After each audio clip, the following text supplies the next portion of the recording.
매수 경쟁 없이 조용히 사야 성공합니다. 지금이 그런 시기일까요? 여러분, 모두가 미친 듯이 집을 살 때 같이 산 사람과 아무도 관심 없을 때 조용히 산 사람 중 누가 더 많이 벌었을까요? 실제 통계를 보면 충격적입니다. 경쟁 없이 조용히 산 사람들이 평균 3배 이상 수익을 냈습니다. 오늘 여러분께 부동산 투자의 가장 중요한 비밀을 말씀드리겠습니다. 성공한 사람들은 모두 남들이 안 살 때 샀다는 것입니다.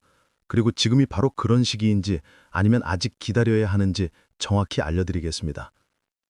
강남에 사시는 조 회장님은 올해 75세입니다. 조 회장님은 평생 부동산으로 재산을 일구셨습니다.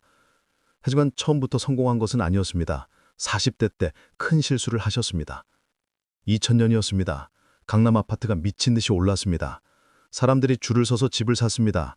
분양 청약에 수만 명이 몰렸습니다.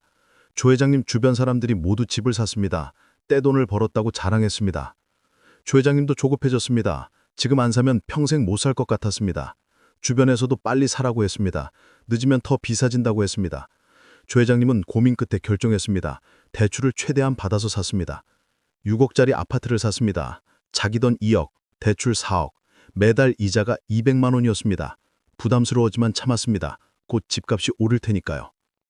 그런데 조 회장님의 예상은 빗나갔습니다. 집값이 더 이상 오르지 않았습니다. 오히려 조금씩 떨어지기 시작했습니다. 6억이 5억 5천이 되고 5억이 되고 4억 5천이 되었습니다. 1억 5천이 떨어진 것입니다. 조 회장님은 패닉에 빠졌습니다. 매달 이자는 계속 나가는데 집값은 떨어졌습니다. 팔자니 손해고 가지고 있자니 이자가 부담이었습니다. 3년을 그렇게 고생했습니다. 이자만 7천만 원을 냈습니다. 결국 4억 5천에 팔았습니다. 원금 2억과 이자 7천만 원 합쳐서 2억 7천을 날렸습니다. 조 회장님은 그때를 인생 최악의 순간이라고 기억합니다. 하지만 조 회장님은 그 실패에서 중요한 교훈을 얻었습니다. 그리고 그 교훈으로 이후 30년 동안 성공적인 투자를 하셨습니다. 그 교훈이 무엇이었을까요?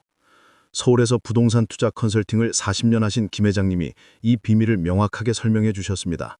김 회장님이 말씀하시길 부동산 투자의 황금률은 단 하나라고 합니다. 남들이 살 때 팔고 남들이 팔 때 사라. 너무 간단해 보입니다. 하지만 실천하기는 매우 어렵습니다. 왜냐하면 인간의 본능과 반대이기 때문입니다. 남들이 사면 나도 사고 싶어집니다. 남들이 팔면 나도 팔고 싶어집니다. 이것이 군중심리입니다. 조 회장님은 2000년에 이 군중심리에 휩쓸렸습니다. 모두가 살 때 같이 샀습니다. 그리고 큰 손해를 봤습니다. 하지만 그 후 조 회장님은 달라졌습니다. 2003년이었습니다. 부동산 시장이 얼어붙었습니다. 아무도 사지 않았습니다. 거래가 끊겼습니다. 사람들은 더 떨어질 거라고 했습니다. 공포가 시장을 지배했습니다. 하지만 조 회장님은 달랐습니다. 2000년의 교훈을 떠올렸습니다. 지금이 바로 살 때라고 판단했습니다. 주변에서 모두 말렸습니다. 미쳤다고 했습니다. 더 떨어질 텐데 왜 사느냐고 했습니다. 조 회장님은 흔들리지 않았습니다. 서초동 아파트를 4억에 샀습니다. 당시 시세보다 5천만 원 싸게 샀습니다. 급매였습니다. 파는 사람도 불안해서 빨리 팔고 싶어 했습니다. 주변 사람들은 조 회장님을 바보 취급했습니다. 하지만 조 회장님은 확신이 있었습니다. 역사는 반복된다고 믿었습니다. 2000년에 모두가 살 때가 최고점이었다면 2003년에 아무도 안 살 때가 최저점이라고 판단했습니다. 그리고 조 회장님의 판단은 정확했습니다. 1년 후 시장이 살아나기 시작했습니다. 거래가 늘어났습니다. 가격이 오르기 시작했습니다. 2년 후 조 회장님의 아파트는 5억이 되었습니다. 3년 후에는 6억이 되었습니다. 5년 후에는 8억이 되었습니다. 조 회장님은 8억에 팔았습니다. 4억에 사서 8억에 판 것입니다. 4억을 번 것입니다. 2000년에 날린 2억 7천을 만회하고도 남았습니다. 송파구에 사시는 박 사장님도 비슷한 경험을 하셨습니다. 박 사장님은 60대인데 2008년에 큰 교훈을 얻으셨습니다. 2007년까지 부동산이 미친 듯이 올랐습니다. 사람들이 집을 사기 위해 밤을 샜습니다. 분양 청약에 텐트를 치고 기다렸습니다. 박 사장님도 그 열기에 휩쓸렸습니다. 박 사장님은 2007년 말에 잠실 아파트를 7억에 샀습니다. 당시 최고가였습니다. 주변에서 축하해 줬습니다. 좋은 선택이라고 했습니다. 곧 10억이 될 거라고 했습니다. 그런데 2008년 금융위기가 왔습니다. 집값이 폭락했습니다. 7억이 6억이 되고 5억이 되고 4억 5천까지 떨어졌습니다. 2억 5천이 날아간 것입니다. 박 사장님은 절망했습니다. 하지만 팔 수도 없었습니다. 손해가 너무 컸습니다. 결국 버티기로 했습니다. 10년을 버텼습니다. 10년 후에야 겨우 7억으로 회복되었습니다. 10년 동안 이익은커녕 본전치기만 한 것입니다. 박 사장님은 그때 깨달았습니다. 모두가 살 때 사면 안 된다는 것을, 오히려 그 반대로 해야 한다는 것을. 그 후 박 사장님은 스트래티지를 완전히 바꿨습니다. 2013년이었습니다. 다시 시장에 얼어붙었습니다. 거래가 끊겼습니다. 사람들이 불안해했습니다. 집값이 더 떨어질 거라고 했습니다. 박 사장님은 이번엔 달랐습니다. 용기를 냈습니다. 분당 아파트를 5억에 샀습니다. 주변에서 말렸지만 무시했습니다. 2008년의 교훈을 기억했습니다. 그때 모두가 살 때 샀다가 실패했다면 이번에는 아무도 안 살 때 사야 한다고 생각했습니다. 그리고 박 사장님의 선택은 옳았습니다. 3년 후 그 아파트는 7억이 되었습니다. 5년 후에는 10억이 되었습니다. 박 사장님은 10억에 팔았습니다. 5억이 이익이었습니다. 2007년의 실패를 만회했습니다. 인천에 사시는 최 부장님은 지금 바로 이 원칙을 실천하고 계십니다. 최 부장님은 50대인데 부동산 사이클을 공부하셨습니다. 역사를 분석하셨습니다. 패턴을 발견하셨습니다. 최 부장님이 발견한 패턴은 이렇습니다. 부동산은 대략 5년에서 7년 주기로 오르고 내립니다. 2, 3년 오르고 1, 2년 정체되고 1, 2년 떨어지고 다시 오르기 시작합니다. 가장 중요한 것은 바닥을 확인하는 것입니다. 바닥의 신호는 명확합니다. 거래가 끊깁니다. 사람들이 공포에 떱니다. 언론에서 부정적인 기사만 쏟아져 나옵니다. 전문가들이 더 떨어질 거라고 합니다. 바로 그때가 살 때입니다. 하지만 대부분의 사람들은 그때 사지 않습니다. 너무 무섭기 때문입니다. 혼자 바보 되는 것 같기 때문입니다. 최 부장님은 2022년부터 시장을 지켜봤습니다. 2021년 최고점에서 가격이 떨어지기 시작했습니다. 2022년 본격적으로 떨어졌습니다. 2023년 바닥을 쳤습니다. 최 부장님은 2023년 말에 움직였습니다. 성남 아파트를 6억에 샀습니다. 주변에서 말렸지만 무시했습니다. 2008년의 교훈을 기억했습니다.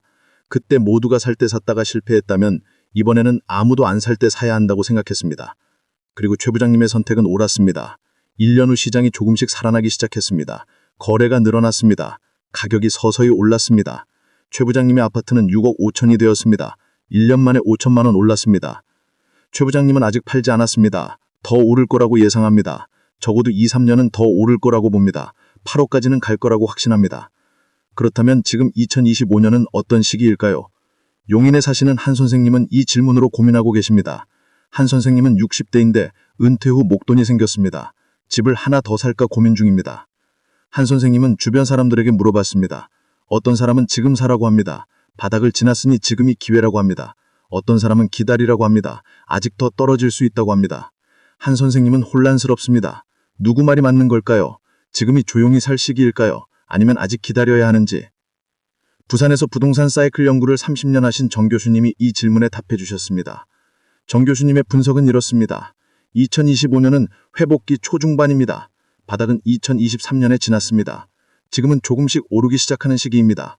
완전한 조용한 시기는 아니지만 아직 경쟁이 심하지 않은 시기입니다.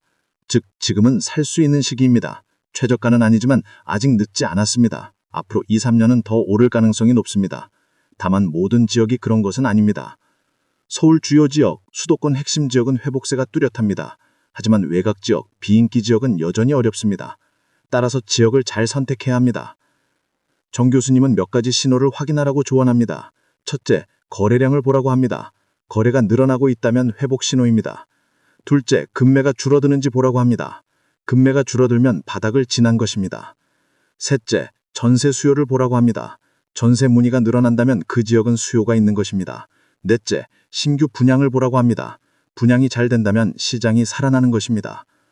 대전에 사시는 윤 사장님은 이 신호들을 보고 있습니다. 윤 사장님은 70세인데 평생 부동산으로 살아오셨습니다. 윤 사장님이 말씀하시길 지금이 마지막 기회일 수 있다고 합니다. 왜냐하면 앞으로 1, 2년만 지나면 다시 경쟁이 시작될 것이기 때문입니다. 사람들이 몰려들 것입니다. 가격도 많이 올라 있을 것입니다. 그때 사면 조 회장님이나 박 사장님처럼 고점에 사는 실수를 반복할 수 있습니다. 윤 사장님은 지금 움직이고 계십니다. 조용히 좋은 물건을 찾고 있습니다. 금매를 노리고 있습니다. 경쟁 없이 협상할 수 있는 물건을 찾고 있습니다. 윤 사장님의 전략은 이렇습니다. 좋은 입지, 좋은 학군, 역세권, 이 세 가지를 갖춘 물건을 찾습니다. 그리고 협상합니다. 시세보다 조금 싸게 사려고 노력합니다.